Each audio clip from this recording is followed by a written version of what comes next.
Hello बच्चों, भाई देखते क्वेश्चन क्या कहता है। A stone is drop from the building and 2 seconds later another stone is drop. दो स्टोन्स को ड्रॉप किया गया है, right?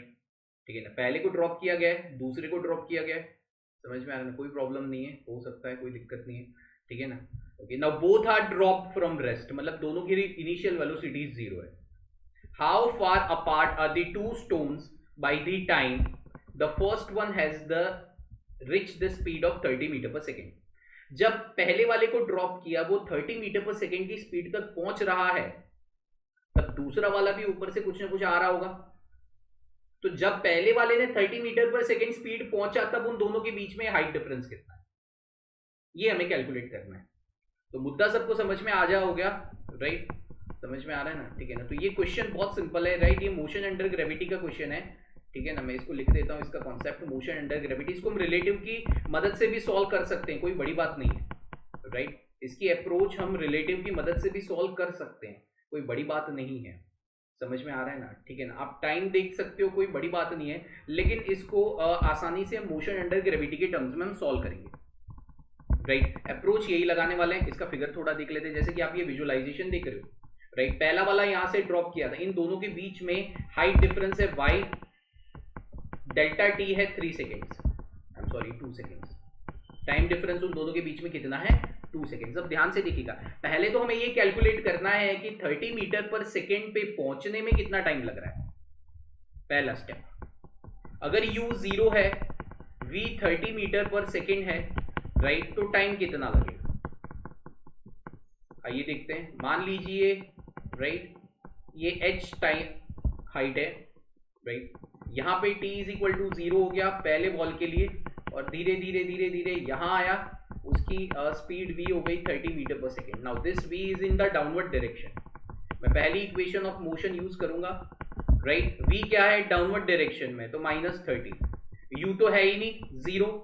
g is acting into the downward direction, तो कन्वेंशन के हिसाब से g नेगेटिव ले लूंगा, टाइम t 3 सेकेंड लग रहे हैं, राइट? 0 से लेके 3 सेकेंड लग रहे हैं उस ऑब्जेक्ट को, right, 30 meter per second speed velocity gain करने में। सेकेंड स्टेप, अब इस वक्त उसने हाइट कितनी कवर की, मैं h1 ले लेता हूं। So h1 that is equal to ut, right, plus half gt square. Conventions लगाने, राइट, कन्वेंशंस लगाने। तो h1 देखो, कन्वेंशंस हमेशा पॉइंट ऑफ प्रोजेक्शन के रिस्पेक्ट में लगते हैं, जहां से पॉइंट आपको ड्रॉप किया गया है, राइट? तो यहां पे कन्वेंशंस में h1 नेगेटिव आ जाएगा, क्योंकि पॉइंट ऑफ प्रोजेक्शन पे सारी चीजें मतलब डिस्प्लेसमेंट 0, ओरिजिन आप उसको ऐसे मान सकते हो, तो उसके नीचे नेगेटिव आ जाएगा। u तो है ही नहीं, और ये g भी नेगेटिव हो जाएगा, because g is also acting into the downward direction.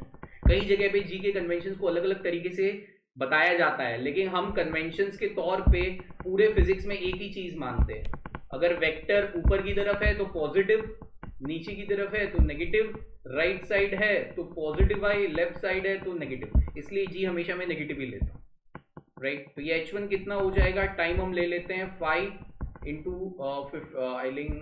9, तो दैट इज 45 मीटर, राइट? तो इसको हम इक्वेशन नंबर 1 देते हैं। अब दूसरे बॉल को, राइट, थोड़ा लेट फेंका गया, 2 सेकेंड लेट, मतलब दूसरा बॉल यहां कहीं होगा, तो उसने कितनी हाइट कवर की, h2। तो h2 हमारे लिए हो जाएगा, right, ut plus half gt square, right? Convention अगर हम रखते हैं नेगेटिव नेगेटिव, h2 भी नेगेटिव हो जाएगा, राइट, g भी नेगेटिव हो जाएगा, राइट? तो h2 आपका हो जाएगा हाफ gt स्क्वायर। अब यहाँ पे ये t1 हो जाएगा, और यहाँ पे t1 जो हो जाएगा 2 सेकेंड लेट फेंका गया है, मतलब 3 - 2 1 स्क्वायर। तो h2 कितना आ जाएगा आपका, that is equivalent to 5 meter. अब इन दोनों के बीच में हाइट डिफरेंस कितना हो जाएगा, राइट? इन दोनों के बीच में हाइट डिफरेंस कितना हो जाएगा, that is h2 - h1, that is sorry h1 - h2, that is 45 - 5, and that is equal to 40 meter. अब ये नेगेटिव भी आ सकता है, पर हम इसको राइट मतलब इसका अभी हम मैग्नीट्यूड कंसीडर कर रहे हैं 40 मीटर। इतना इस चीज को कॉम्प्लेक्स नहीं करेंगे हम, लेकिन उसको हम 40 मीटर कंसीडर करेंगे कि उन दोनों के बीच में जो डिफरेंस है, राइट, हाइट डिफरेंस है, that is equivalent to 40 metre.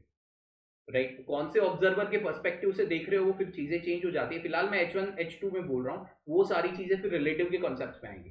फिलहाल H1 minus H2 is 40 meter and the fourth answer is the perfect answer to this specific question.